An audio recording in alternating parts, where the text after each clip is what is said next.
He's one of the most targeted leaders in the world today. President Ibrahim Traoré of Burkina Faso has become a marked man, not because of tyranny, but because of conviction. From Washington to Paris, powerful nations want him removed. Inside his own country, political elites and hidden traitors plot against him. Even some African leaders view him as a disruption to the status quo. But Traoré's only crime? Refusing to be controlled. He has challenged foreign influence, reclaimed national pride, and placed Burkina Faso's destiny above global interests. And for that, they want him gone, by any means necessary. But Traoré is not standing still.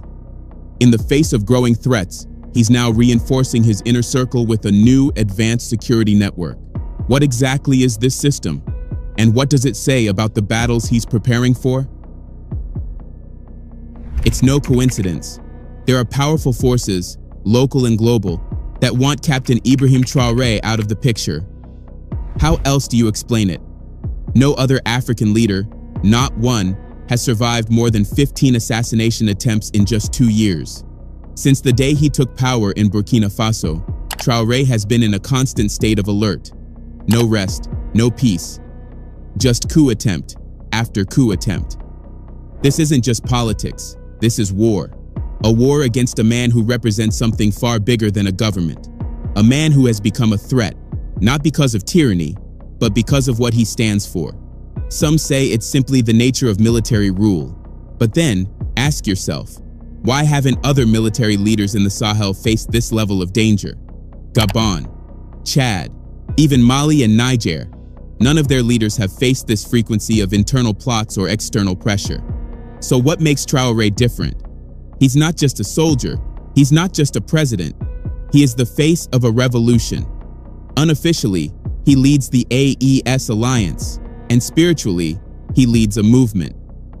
It was Traoré who first declared that the Sahel isn't just shifting, it's rising.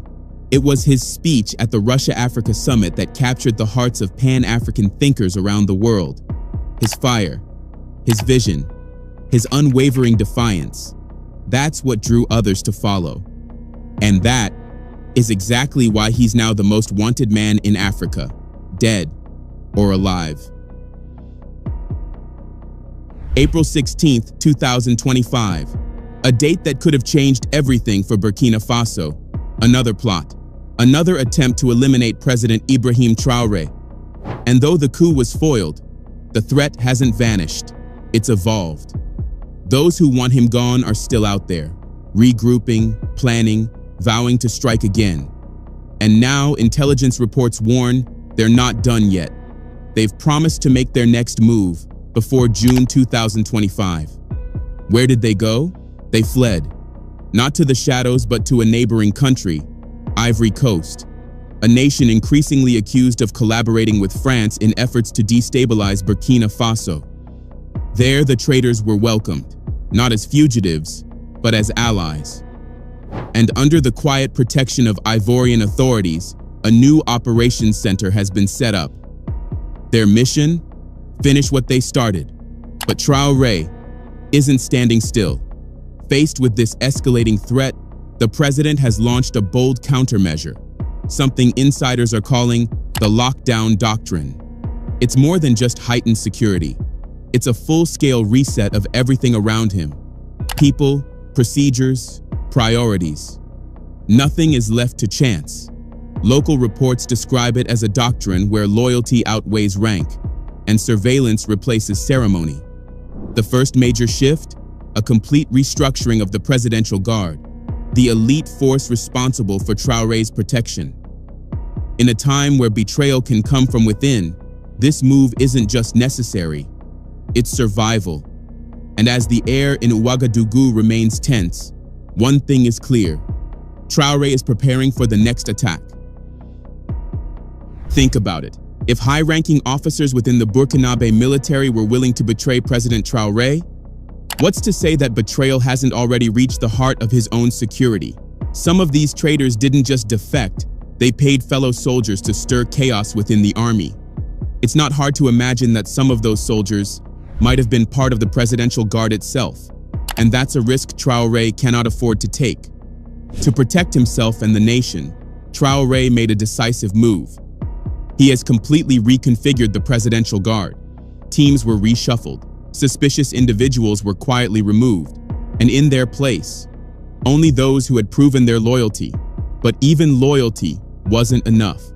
Every new recruit underwent a deep and invasive vetting process, far beyond routine background checks.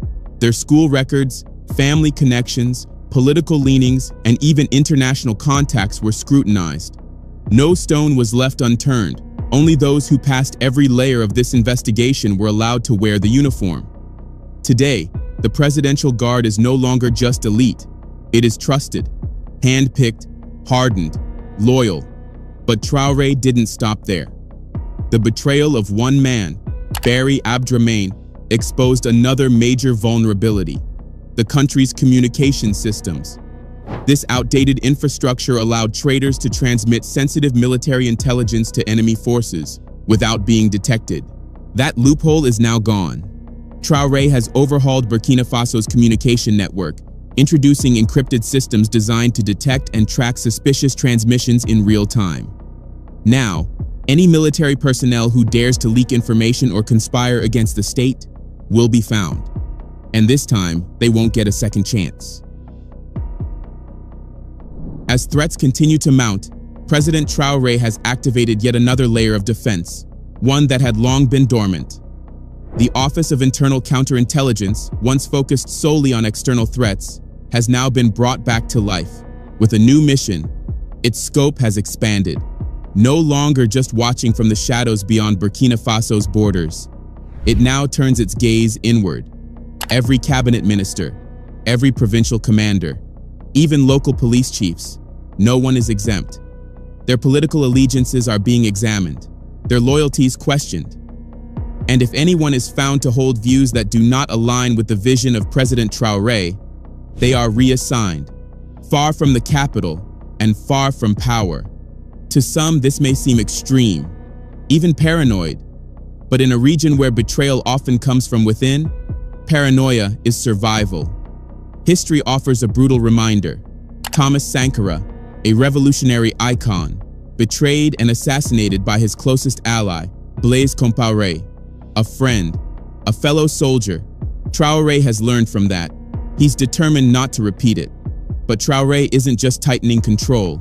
He's deploying something far more unconventional, something few outside Burkina Faso truly understand: his secret weapon.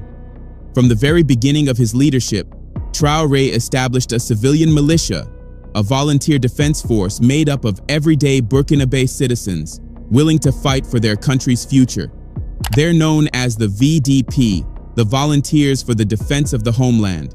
Trained, armed, and deeply loyal to Traoré, this group was created to protect villages from terrorist attacks. But now, they've grown into something more: a second layer of national defense, a buffer between the people and chaos, a force untouched by the colonial loyalties that still linger within parts of the traditional army. In the wake of the latest coup attempt, Traoré is repositioning the VDP, not just as village defenders, but as a shield around the revolution itself, and perhaps the final line of defense for the man who has become the face of it.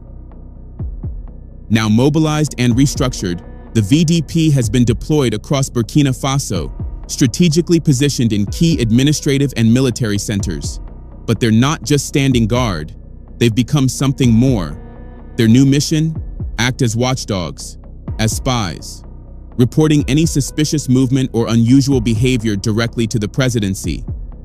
These civilian defenders, fiercely loyal to Traoré, are now his eyes and ears across the nation. Their presence means that any attempt to conspire, organize, or betray will be detected early.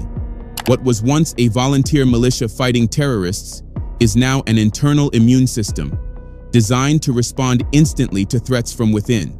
But Traoré didn't stop there.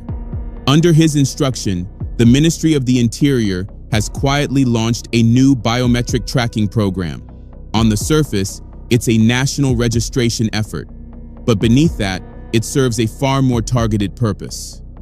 According to reports from within Burkina Faso's intelligence network, This system will track the movements of individuals flagged as potential threats, both civilian and military.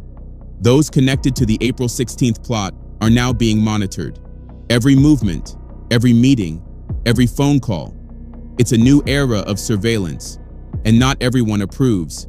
Critics, especially from outside the country, have taken to social media, accusing Traoré of becoming a power-hungry dictator, consolidating control through fear and technology. But for Traoré's supporters, this is nothing new. They've seen the attacks, they've witnessed the betrayals. And as Traoré himself has said, Burkina Faso is not a democracy. It is a revolution, and revolutions are not built on comfort. They are built on vigilance, sacrifice, and survival. According to President Ibrahim Traoré, no country has ever achieved true development through democracy alone. In his eyes, the great powers of today, those leading in industry, technology, and sovereignty, did not rise through peaceful elections. They rose through revolutions, through bold leadership that defied the norm. And for Traoré, Burkina Faso is no different. This, he says, is not a democracy. This is a revolution. And with every revolution comes resistance. There are those, both inside and outside the country, who detest this idea. They fear what Traoré represents, because what he envisions is change, and they thrive on the status quo.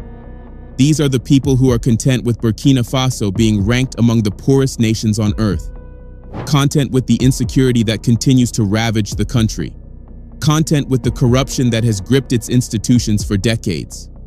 If they truly wanted change, they wouldn't be trying to eliminate the man who's fighting for it. For the elites inside Burkina Faso, the current chaos means easy access to power and profit. For foreign actors, it's even more sinister. Burkina Faso's weak state allows for unfiltered access to the country's natural resources and to the Sahel's untapped wealth. But Traoré's rise changed everything. With a vision of a secure, sovereign, and industrialized Burkina Faso, he threatens to close the gates they've kept open for years. And that's why, from the very beginning, they've tried to remove him, by any means necessary. Between September 2022, when he first came to power, and September 2023, 4 coup attempts were launched against him. They failed. But in an unexpected move, Traoré chose mercy over vengeance. He spared them. No prison, no trials. Instead, he gave them a warning: distance yourselves, or be consumed by what's coming. But that first coup was only the beginning. The second and third followed quickly, both unfolding within the same month, October 2023.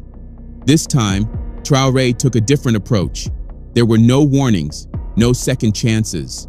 Arrests were made, investigations launched.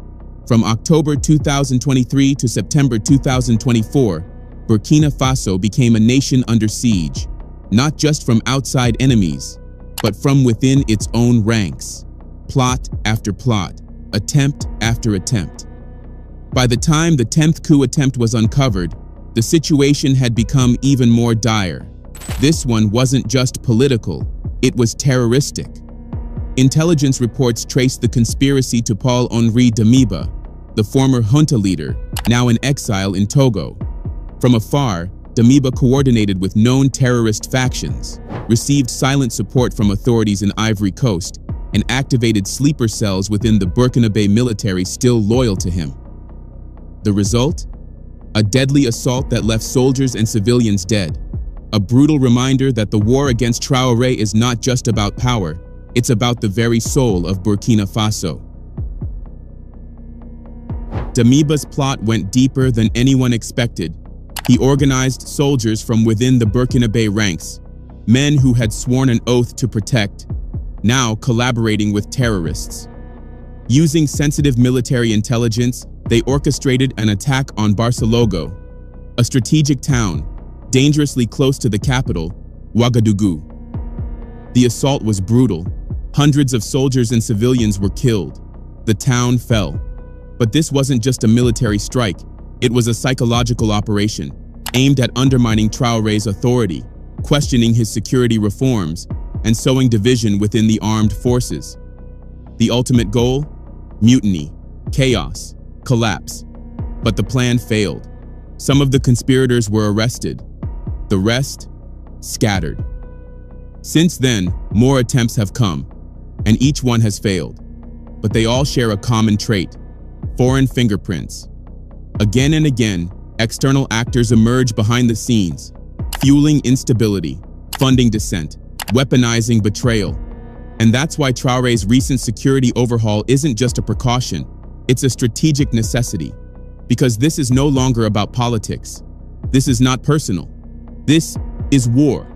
A war against hidden enemies, against traitors, against a system that has long profited from Burkina Faso's suffering. And for Traoré, protecting himself isn't just about survival. It's about defending a vision for the future, a future where Burkina Faso finally breaks free. Isn't it a bit sad that someone like Traoré, who's trying to bring real change, has to go to such extreme lengths just to stay safe? Why can't people just let him do what he set out to do? It's obvious his job isn't going to be easy. He's up against terrorism and internal conflicts. With all that going on, how can the fight against terrorism really succeed?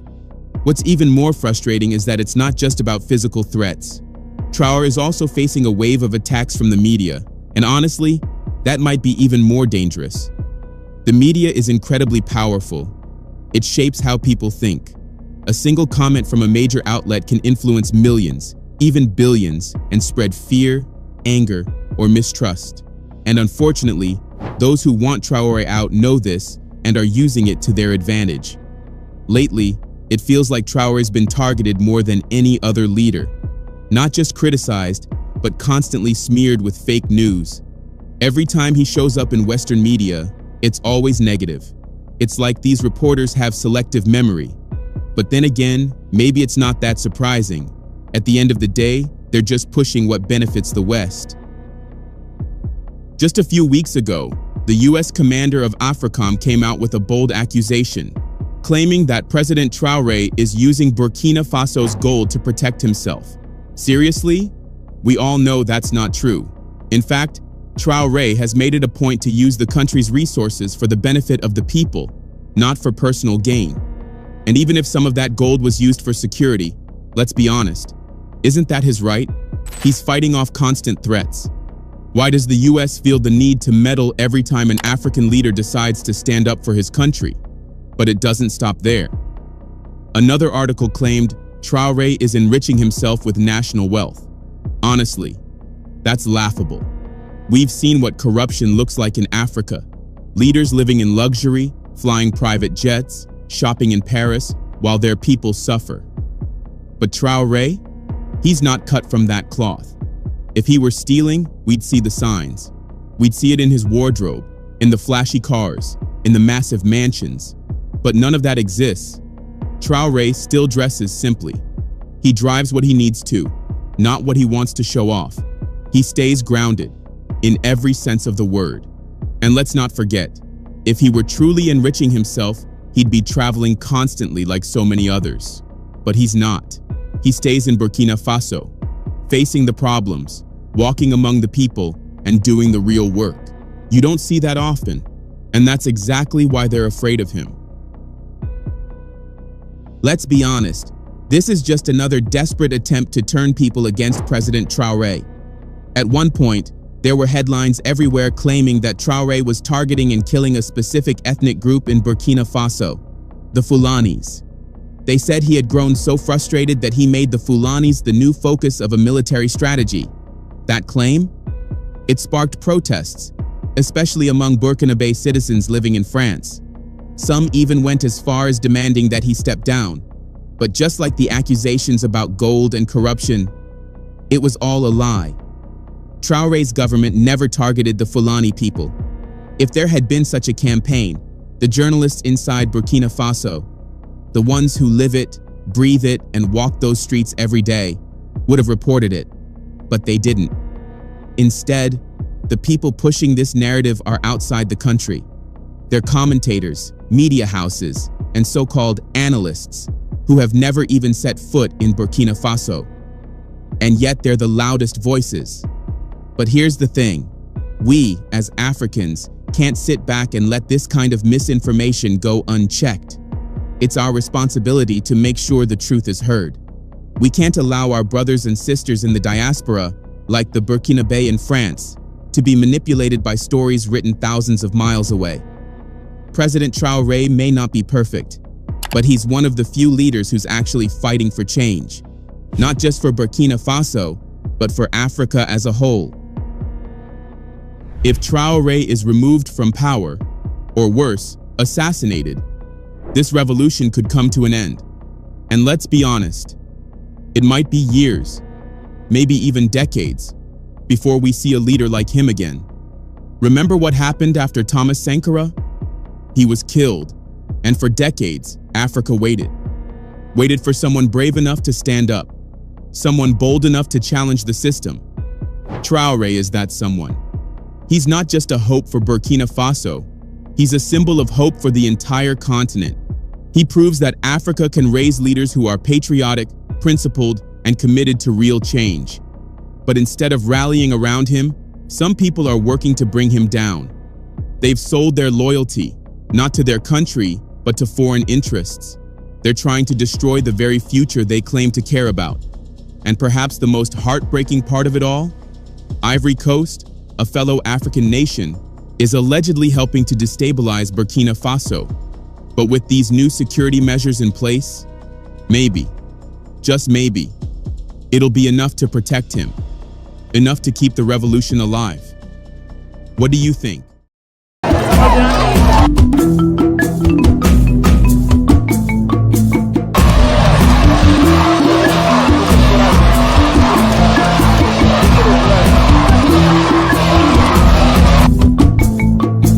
It's not 200 people where it coming from the masses of the people. Where you want to the shoemaker them, want to the tailor them, want to the dressmaker them. Nobody in the audience could have stepped forward and tell me, say, me have on a pants for making a Jamaica. Where we come to Rasta, and this now come amongst, like, the middle class, you know, this will come like most poor people, you know, because the middle class people are get them tailor and get them dressmaker for make clothes for them, you know. Designer clothes too, you know. Yeah, we know that, you know. So there's something wrong that them turn the masses of the people away from themselves. And that is what really what we did want to talk about, what we did talk about now. How we relate history to ourselves.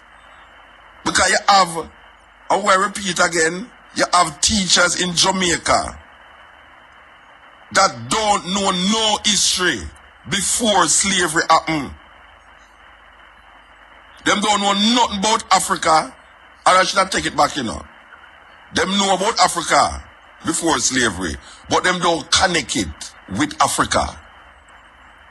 And that is the argument that I really want to bring forth to the Jamaican public, the Jamaican people, the Jamaican students and the Jamaican teacher, that when you start to talk about black history, you start to tell people, say, we came here as slaves. Right away, you put a certain complex subliminally in their mind. Black people came here as slaves. The only set of people that came here as slaves was black people. Indian came here as indentured laborers. There's a difference between indentured laborers and slaves. There's a difference between indentured laborers and slaves. So if the masses of the people came and become slaves here, that means that we are at the lowest level of the society. And if there is no connection between something that is good or developed or developing for these former slaves to hold on to, but the continuous pressure of, yes, we were slave, and yes, you know, say black people can't run no business, and yes, black people head picky, and yes, your ear no good, and yes, you're too black and ugly. There is going to be a society that have no confidence in themselves. And that is what is happening in the classroom. There is no confidence in self in the classroom where we talk about where the masses of the people attend. The parents them don't know one hell. The teachers them who should know don't know. Because we're in a real serious dilemma. Because look here now. Most of us first contact with Africa, and them don't teach in a school, is with the Bible. Now most youth in a Jamaica, if you try to connect the Bible with Africa to them see it as something weird. Oh, you gotta talk about Africa now, you talk about the Bible. Them think there's Rasta talk. And if them say it's Rasta talk, them get turned off. Now a student is going to go to school, and them is going to invite MUTABARUKA at them school. And MUTABARUKA is going to go into that school and say, look here, how much people inside here know say Egypt was in Africa? And nobody in the school, including some of the teachers, never know say Egypt in Africa. So, this student now is going to go home. And when the student go home, the student say, you know, guess who come to school today? MUTABARUKA. And MUTABARUKA tell me say, Egypt in Africa. And the parent is going to turn to the student and say, why are you listening to those boy? Them boy they don't know nothing, you know, foolish them I tell you. Cliffy, and that the student is told that he must listen to me, you know. Don't listen to me because it's foolish. It's I chew me want turn me want the person, the brother turn Rasta. That's why I tell the people that, you know. So when the youth go home now, and this is him influence, you know, because me just a visitor at school now, you know. And when me go tell the youth, say, watch a man, the me say, in all of you hearing about Africa, about Egypt, you never know, say, geographically Egypt in Africa. And them admit it. You see one night when I come and I say, I was talking to some, you see, how the question come is because I was talking to some professionals, you know. Long before, I was talking to some professionals this month too. And the professionals, a youth, out of the whole of them, about 6 professionals along there, and I say, the brethren come and say, Muta, you know, since you say Egypt in Africa, because they didn't know say Egypt in Africa. And I was taken aback. Because I say, I mean, you can understand that I'm a teenager. But when a man reach like 30, 35, and him in a big business, big job, and them thing, you know, and him not know that, then you know, say, why, we have to rethink a whole heap of things. Alright. So me look on the youth now. When me come back on the radio now, a youth call me on the radio one night and say, Muta, you think say Uncle Imwan never know that? Me never know say Egypt in Africa until you said on the radio. Now this might sound like a simple little thing, you know. Yeah, alright, look here now. So me I go now, me I go try find out for myself now. If this thing is a ignorance in a Jamaica, in the whole month me find out say, most Jamaicans don't know say Egypt in Africa. Most Jamaicans. Me put my head on the block for that now. Because me go through the school them, me go through the community them, and me ask the same question. How much people inside here so know where Egypt is? Most land were mentioned in the Bible, they don't know say it never heard. Alright, so we know, so we come to the reasoning now about the teachers them, that our first connection with Africa is the Bible. But we never make the connection. We never make the connection in the Bible. Because them don't teach it like it's Africa right there. As a matter of fact, there's a whole heap of books is written about Egypt, you know, and them separate Egypt from Africa.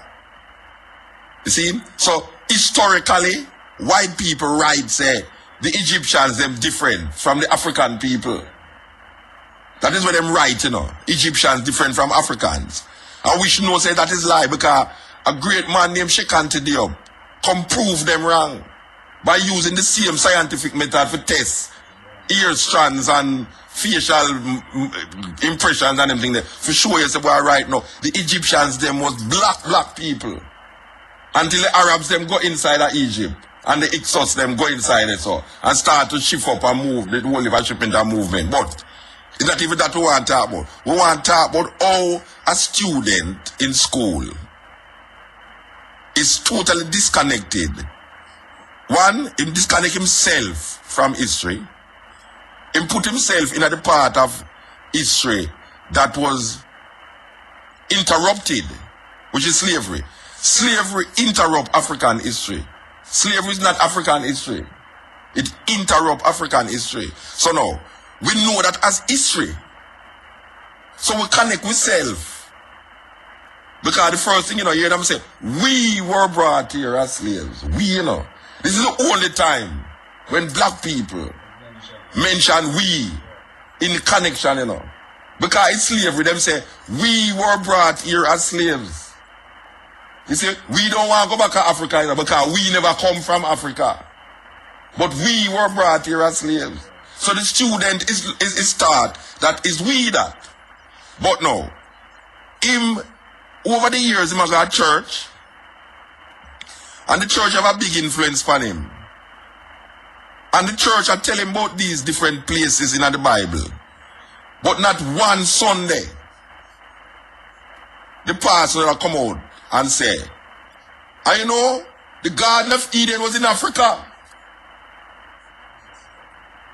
The pharaohs were kings in Africa.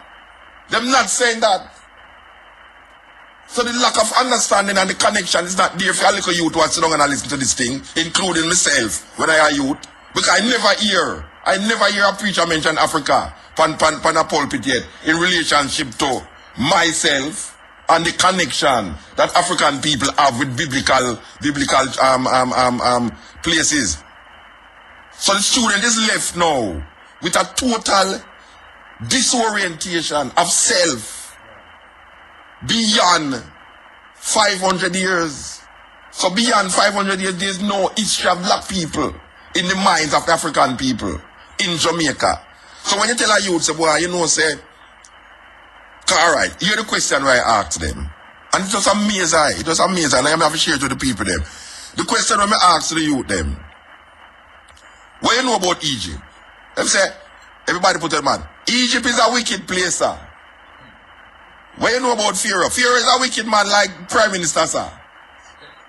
Right? Alright, so now, Pharaoh is, first of all, them never ever know that Pharaoh is not the name of an individual person, but it's a title given to the kings of Egypt. So them never ever know that. So when everybody go cross this, so see, because that's why them get a consciousness of what we are dealing with now about Africa and geographically. So when we look on them now, we're going to say, how much people inside there know about geography? One school we go, nobody inside them couldn't define what is geography. One school, and I call the name of the school. One school, none of the people them could have defined what is geography. Alright. So when we say anybody inside there know geography, and we say yes, sir, and them say alright. So we're going to draw a map. So we draw a map. We draw a map of Africa. And to them now, it's like, why you bring up Africa in the Bible? You understand what I say, Cliffy? Why we bring up Africa in the Bible? Because it's when you start to put in the name them of the country them now, like Egypt, Northeast, and you come right down and you put in Ethiopia now, and you say, Ethiopia is not a Rasta thing, So the Muslim believe say, if I say Ethiopia now, it's because I am Rasta why I say Ethiopia. But the first identifiable country name in the Bible is Ethiopia. My old grandmother Bible, we have one heap of picture in there with the angel and Jesus and God and all them things there where Michelangelo paint. When you open it and it tell you about the Garden of Eden and the 4 rivers that encompass it, the river, the this and that, it mention Ethiopia. Maybe they have a different name now. Maybe they put Kush. And most people can identify Kush with Ethiopia. But those who know says Ethiopia to talk about still. Alright, so we hear about the 4 rivers and we hear about the rivers them. And now, because I hear the next question when I ask the student them, I ask them, say, anybody ever hear about Iraq? Everybody say, yes, sir. Bush invade Iraq. We say, alright, so they know something about Iraq. Anybody ever hear about Babylon? Them say, yes, sir, Babylon are police. Is that something like you know? Babylon are police. We say, alright, where's you hear about Babylon? Them say, well, Babylon, sir, are wicked people. Same like Egypt. So me say, anybody ever hear about the Nebuchadnezzar? Say, yes, sir, Nebuchadnezzar was the king of Babylon. So me say, if Nebuchadnezzar was the king of Babylon, and me say, Babylon was a place. Them never know that.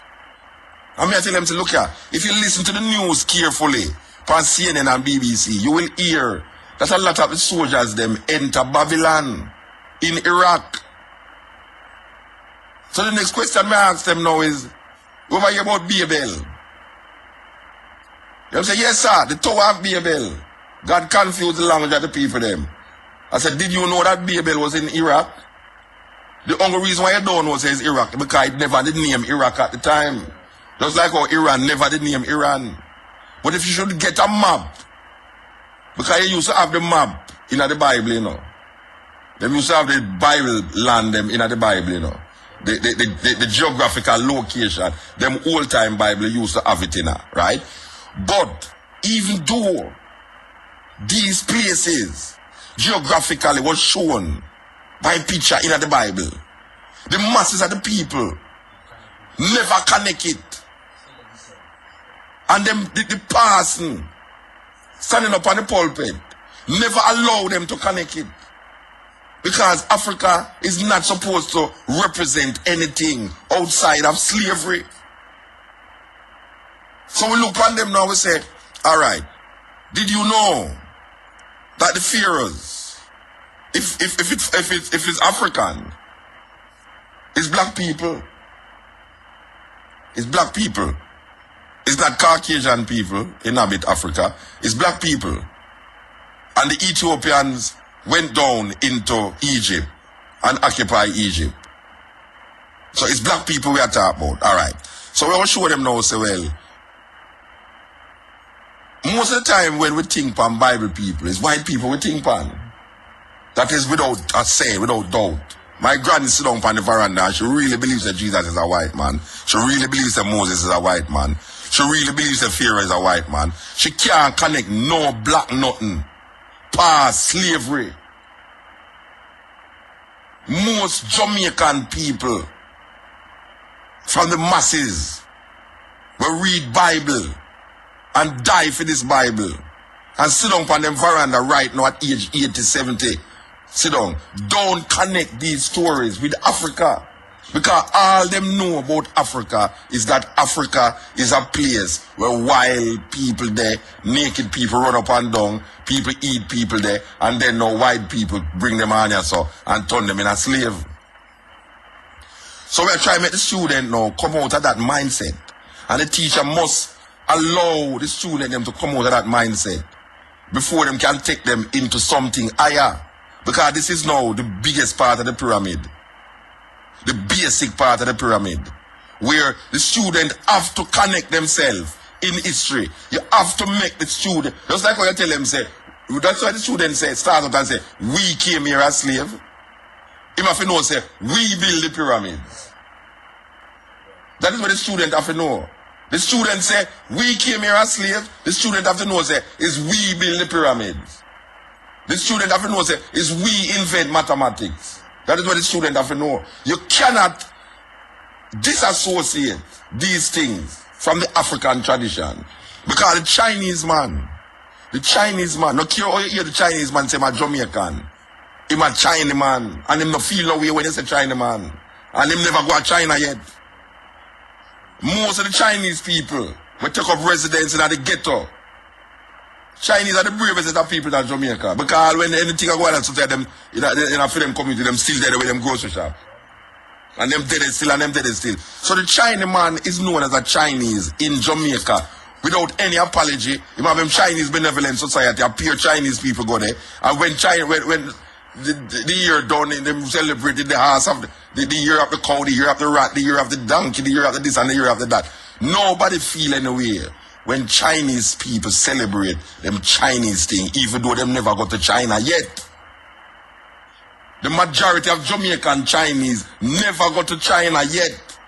But them know the language and them know how to celebrate. Them now celebrate things where them celebrate things where them come on and come learn, you know. But most of the time when Chinese celebrate, it's things that happen inside of China, you know. When them celebrate the New Year, you know, it's not Anya to them come create the New Year, you know. Them celebrate the New Year where them celebrate in a China. The Indian people is the same thing in a Jamaica. Indians celebrate Diwali And nobody don't feel no way when the Indian them celebrate Diwali. When them Indians celebrate them this, when the Indians celebrate them that. You look on an Indian woman in a Jamaica, she will have on her same traditional outfit, and her little spot in her niggle or forehead, and all these things, and them gold, and them nice, and them have them own name, and all these things. And you call them Indian. When I did a youth, you know, a pure Indian run Olympic gardens, you know. When them call Waterhouse, so now go right up the so, you know, from 3 mile. Pan Olympic, we go right up in a pure coolie, them used to call them coolie. A pure coolie used to live at Olympic Gardens, you know, Rasta. You used to watch them at Coolie Hussein. Yes. And them used to plant enough calalo out there. When you want Sunday morning, you see whole heap of black people going out there. Coolie cut them calalo and a sell. But them know, so them are Indian. Them never go to China yet. Them never go to India yet. But we used to go buy rice down at Westmoreland. A pure Indian we go buy rice from, you know. A community of Indian in a Westmoreland. We just rice them plants and rice them say. But you call them Indian. And them don't feel no way. You never hear, you look at a Chinaman and say, boy, Chinaman. You never hear him say, don't call me no Chinaman, you know, me a Jamaican. You never hear a Chinaman say, don't call him no Chinese, him is a Jamaican. Likewise the Indian.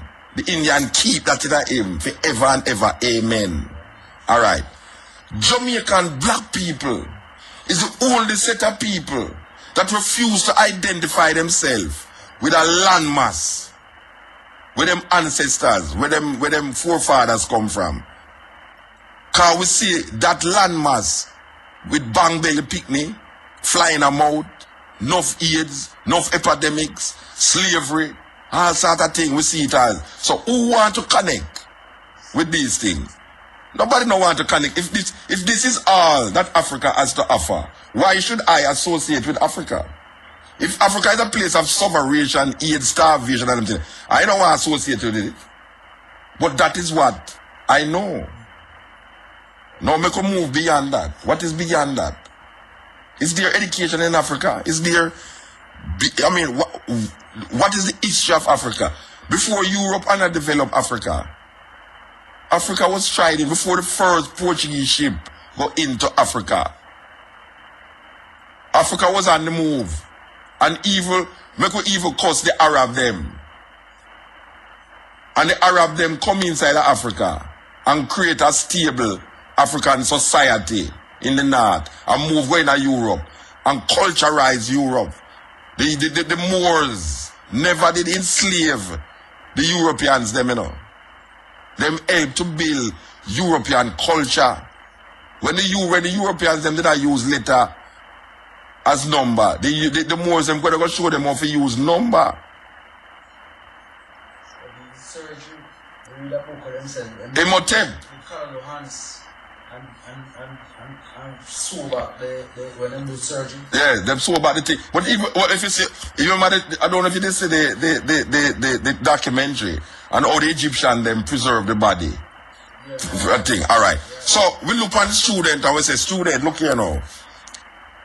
If Pharaoh was black, then Moses was black too. So the student say, oh, you know that, sir? I say, I make a look on the story. Moses' mother take him and send him down this river. And who find him? Pharaoh's daughter.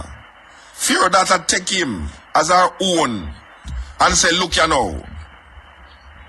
I'm going to tell you no handmaid say, anyone I don't know ever go out there and tell people say, I know my picnic. I'll be beheaded when I get beheaded. You know if you know that. Alright. So Moses grew up in Pharaoh's palace, believing that he was an Egyptian. And no one knew, included Ramesses, that Moses was an Israelite. So the logic is, if there was a difference in color between the Egyptians and the Israelites, Moses would have get her from him a picnic. Everybody that look, what say, what is a jacket? Nobody can fear a picnic can look, so or shall I say a fear a picnic. You know, to say the picnic are Israelite, him white. But not go say that the story. So we follow that logic right down to the T, you know. That the Israelites and the Egyptians was of one hue, one color. That is what we follow. And we follow the DNA and the genetic test that is tested by these people now. And we realize that the Egyptians were black people. So, the student must know that if the Egyptians were black people and the Israelites were black people, therefore they are connected to these people. They are connected. We have to teach them that look here, we are connected, because this is the book that them give away. Them give you an Old Testament, them call it. The Christian them say an Old Testament. The Jew them say it's a Torah. And them show you geographically that there's certain things happening in this book that happen in certain places. And this is the book that the student them is familiar with. The student them is familiar with the Bible. Them familiar with Egypt. Them familiar with Babylon. Them familiar with Babel, Tigris River, Euphrates River. All of these places them familiar with. So it is now the duty of the teacher to connect geography with history. Because that is what is always presented. It is the stories as presented as historical and happening in a specific place. Geographical. So, you can't just teach the history and now show the geography. Because the geography now going to make the connection. Because the things that are happening in Europe, and you say, well, you know, Moses and Pharaoh used to live in Europe. Right away, your imagery change. You know, see, if you didn't tell the man, say, boy, I don't know, say, Pharaoh come from China, and him name Mr. Yap. You think, say, anybody on your so would have made a confusion in their mind? How Pharaoh look? If the Bible did say Pharaoh come from China, Rasta, and him name Mr. Yap or Mr. Chin, no confusion in nobody mind how Pharaoh look. So why is it that because Pharaoh black, confusion must be in the minds of the people who connected to Pharaoh? Or we get these craziness, where we get it from? How is it that nobody now go over this thing, you know, and it looks simple to a whole heap of people, you know? Because I say, well, then, but this is a simple thing. Watch your man. Marcus Garvey say, a people without a knowledge of them history is like a tree without root, man. We have to go back. We have to step back, man, and look on the whole thing and realize, boy, we get caught in a quagmire where right now, them show you one thing and you accept it. And when you really open your eye wide, you realize, boy, this thing is not the real thing or the only thing, you know. Or the sum total of the thing, you know. Because there's other things there to know. So them give you 2 and hold back 1. Them give you 3 and hold back 2. Them give you 4 and hold back 3.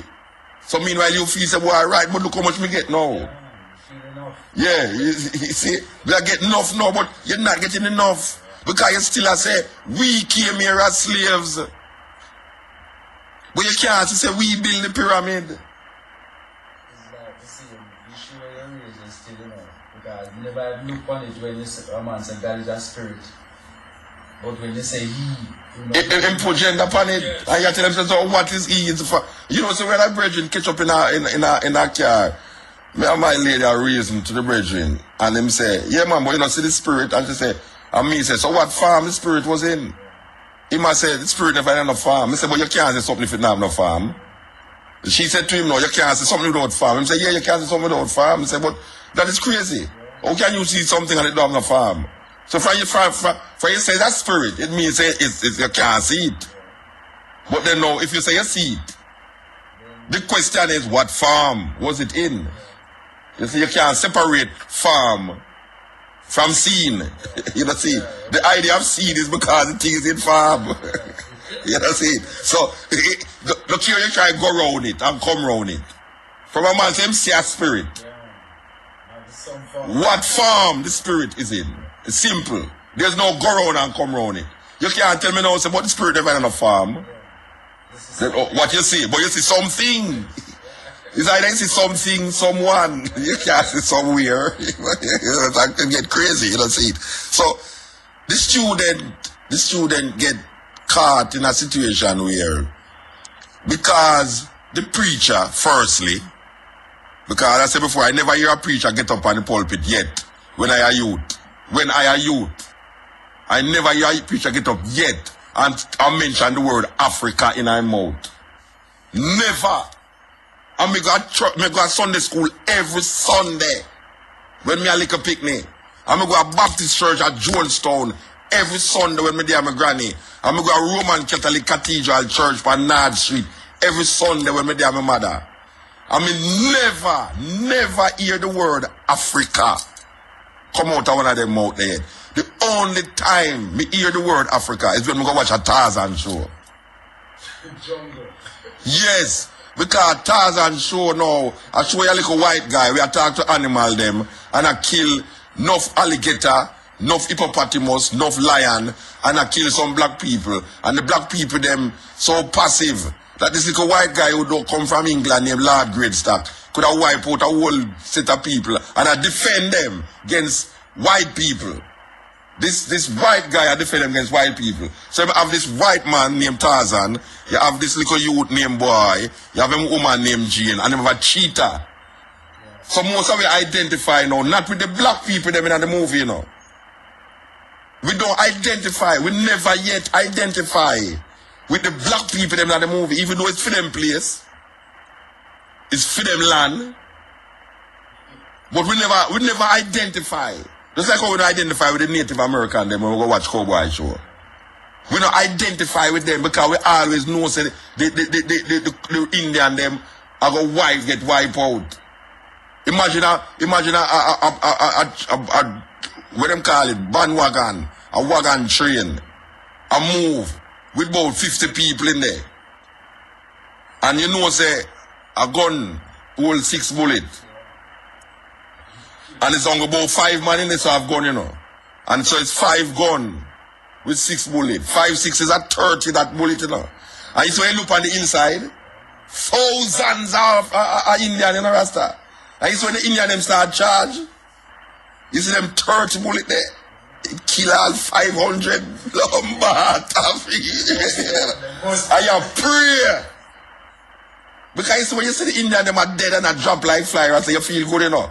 But you see, if one of them Indian there, if I throw a spear through one of them canvas and kill one little milky white woman inside it, so it's like the movies, it's like nobody now fire no shot round that area they again, you know. Because them give the white man time to go over the woman and I tell her, say, oh, I'm this, that, and don't die and all of it. Like no more bullet now, no more axe now fly around the middle. You know, see, right at that point in time, the war cease until him can make this pronouncement around him. But it's like a wicked thing. It's like, bad. Look how them just kill white woman, Rasta. No, so them wicked, Rasta. Them just throw the spear and just kill white. And remember, say, thousands of Native American are dead out there, say, Rasta. And the one little white woman, the whole movie stopped. The action of the movie stopped just to come center right round now. This little woman were dead right just down for 1 spear. And you now see how much dozens, but it's 30 bullet kill so much, you know. 30 bullet kill like 200-300 Indian, you know. And we never yet associate the Indian them with America. Like it's for them land. Nobody not tell you that, you know. Them tell you part of the story, you know. Them never show we say, look here, we are African. And you see the people them with Tarzan go there.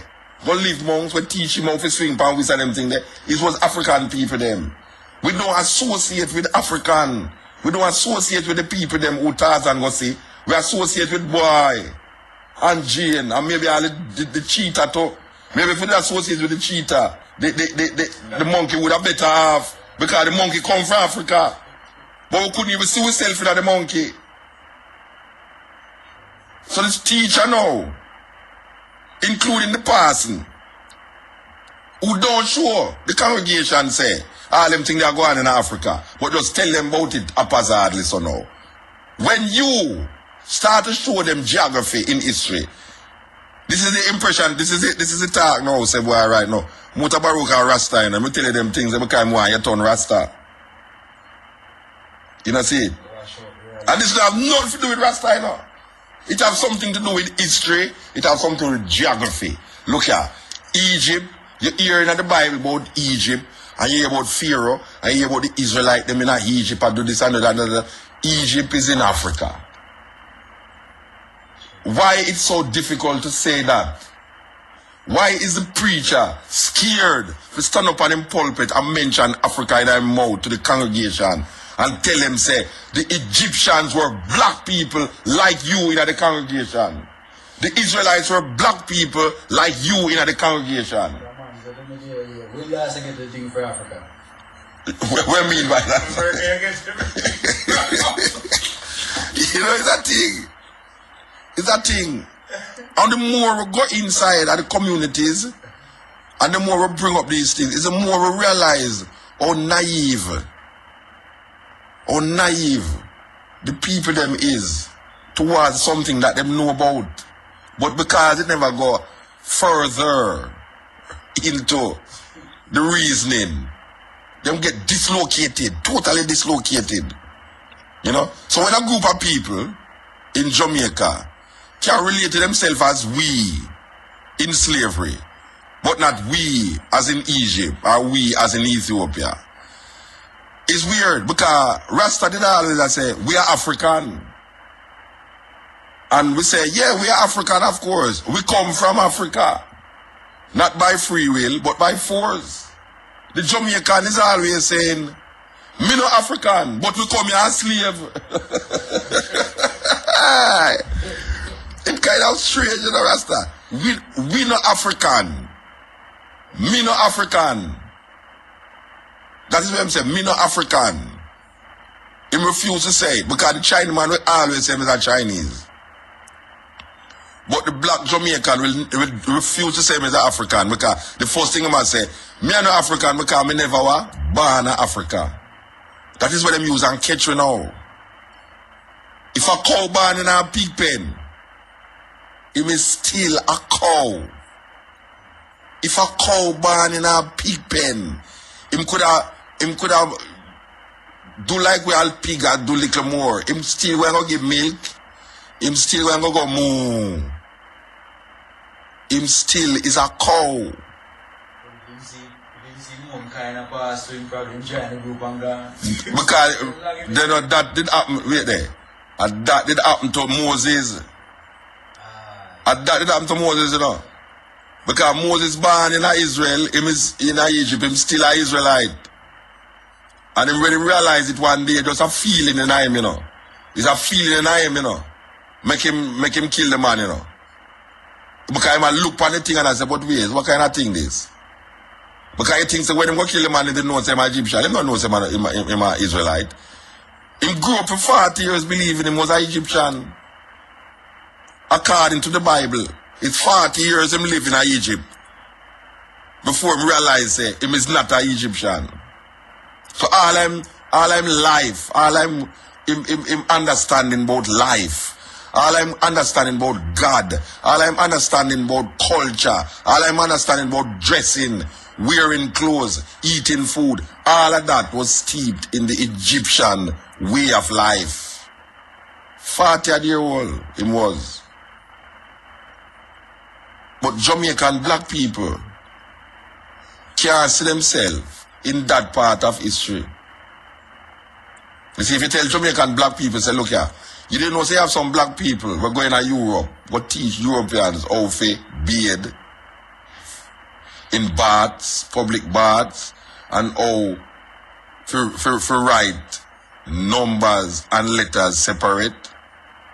Did you know you have a man named Emotep, who was the father of medicine?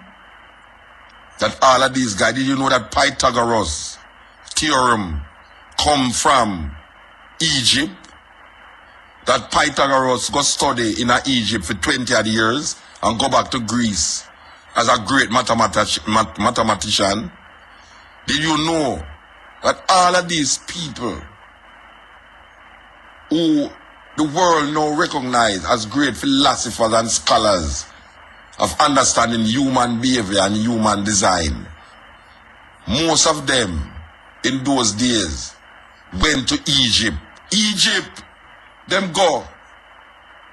Which part Egypt there? in Africa, sir. That is where you must answer. Africa, that is where Egypt there. In Africa. Which part you come from? Where your foreparents come from? Where your ancestors come from? Africa, sir. Simple. You make the connection. The connection make a difference to the psychology of the subliminal. You understand? The connection make a difference to the psychology of what is subliminally implanted in you. The subliminal is something where you don't know say that, you know, but at a given point in time, it come up as the conscious. So them say the subconscious and the conscious. Sub is under. So under that consciousness, there's a subconsciousness that don't reveal itself until a specific time or a specific event happen. Then you see it rise up out of you. And that is what African people in a Jamaica need. Them need a psychology of difference. A psychology of difference that connect them to time and space. There must be connection. There must be a connection. In order for the people them to look on themselves in a different way and behavior, the behavior pattern change, they have to have a historical reference point. You cannot start at slavery. Because if you start at slavery, it means black people don't have no hope and salvation. Because them history is only about slaves. Inferiority. Black no good. Picky head, black pepper green. Jesus white. The devil black. So you get this mindset of we versus them. And them is the civilization. Them is the builders of what we call civilization. And we is just users of wood and water. And we must just sell ground provisions and sell fish. That is how them send me to. Them send me to that. And we accept it. And you have teachers who teach that. And the student them can't see that. So the student them rebel. Jamaica is based upon a gunmanship. The first governor of Jamaica was a thief named Henry Morgan. The first governor of Jamaica was a criminal who was on the seas, the Caribbean seas, robbing, raping, and stealing, and carrying him wealth into Port Royal. This is not the first time Jamaica is known to be the wickedest place on earth. Port Royal was known to be the wickedest place on earth during pirate days. This is in Jamaica still. Port Royal. Imagine Jamaica take a full cycle and come round now. Come here, say. Jamaica is one of the wickedest places on earth. Alongside South Africa. Where South Africa have millions of square miles. Thousands of square miles. And Jamaica is only 140 and 52 miles wide. And we now keep up with South Africa. We have about 40 million people. In how much people we murder per month. 100 people are dead per month. 30 are dead per week. There is no, because we're disconnected. We're disconnected from history. We're disconnected from ourselves. Them disconnect with total disconnection. We don't have no self-value, self-worth, self-esteem. We still are working inside the inferiority complex. And even though Marcus Garvey tell you, if you have no confidence in yourself, you are twice defeated in the race of life. But with confidence you have won, even before you have started. Marcus Garvey said that from in the 20s. If you have no confidence in yourself, man, you are twice defeated, man. Twice, not once. Twice defeated in the race of life. But with confidence you have won even before you have started. Black people get disconnected. So them don't have no confidence in themselves. Because the history that is brought to us disconnect from reality, from self. So we don't have no confidence in self. So we get twice defeated in the race of life. Can you imagine if we did have confidence? Confidence can only come about through example. Most children get confidence through example. It's either somebody do the thing and show them say it can work, or them do it before and realize it can work. So confidence is what you call building up your self-esteem. Because you have example of that. And when you don't have no example, for sure, when a man teach about history, man, and you can't see yourself in that history, man, it takes us years to see a black man in a heaven. Because every book, my granny used to have some big Bible, man. And you see the picture of them of Jesus and the angel, them and Michael, the archangel, all of them things, and Mary and Joseph and all the things them where you see, Noah and I'm Ark and all of it. It's pure white people. You never see a black person in them Bible there yet. Then how the hell I ever read a Bible and see these people in there? How I will connect myself with what inside it so? I cannot do it. You go, we used to see some people on the Jehovah's Witness them and sell their wake. The Watchtower magazine them. And when you look on the Watchtower magazine, you open, you see a little family. A little white lily family with the father, the mother, sister and brother and a little dog. We look like Lassie. You understand? So you all thinking, because black people on the roadside that sell this magazine, you know. And them tell you about awake. Awake to Jehovah's Witness. You're a witness for God. But when you're looking at it, you never see yourself yet.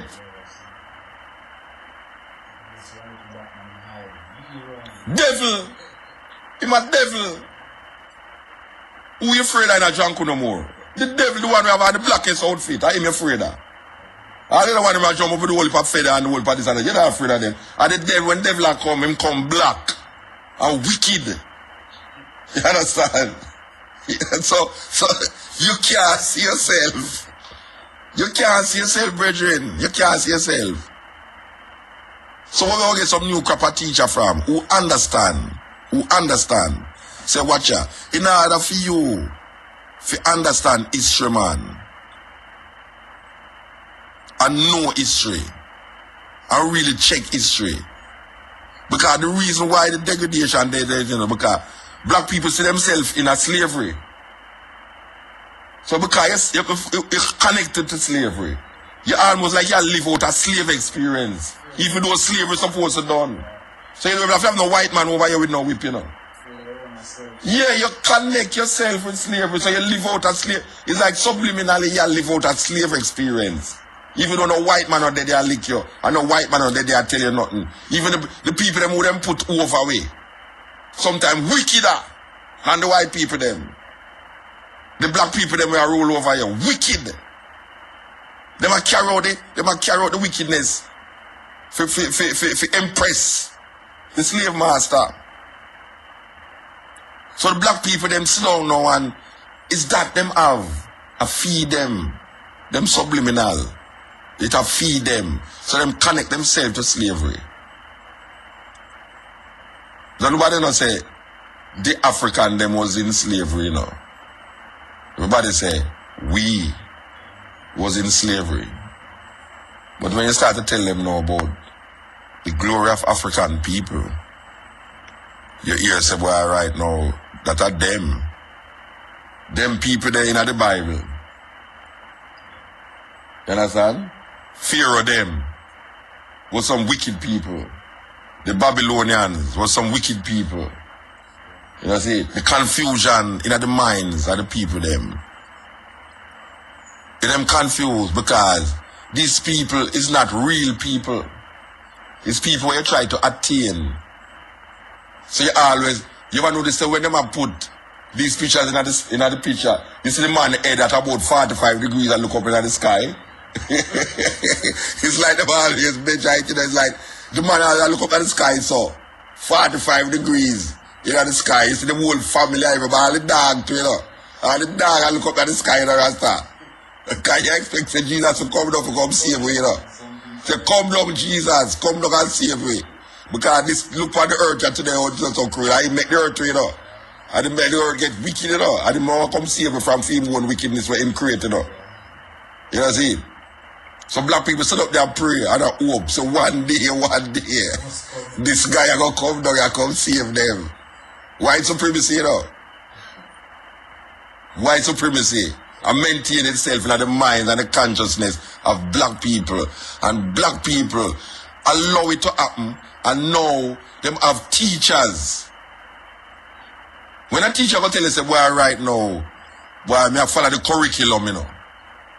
That means say him not have nothing for the student, you know.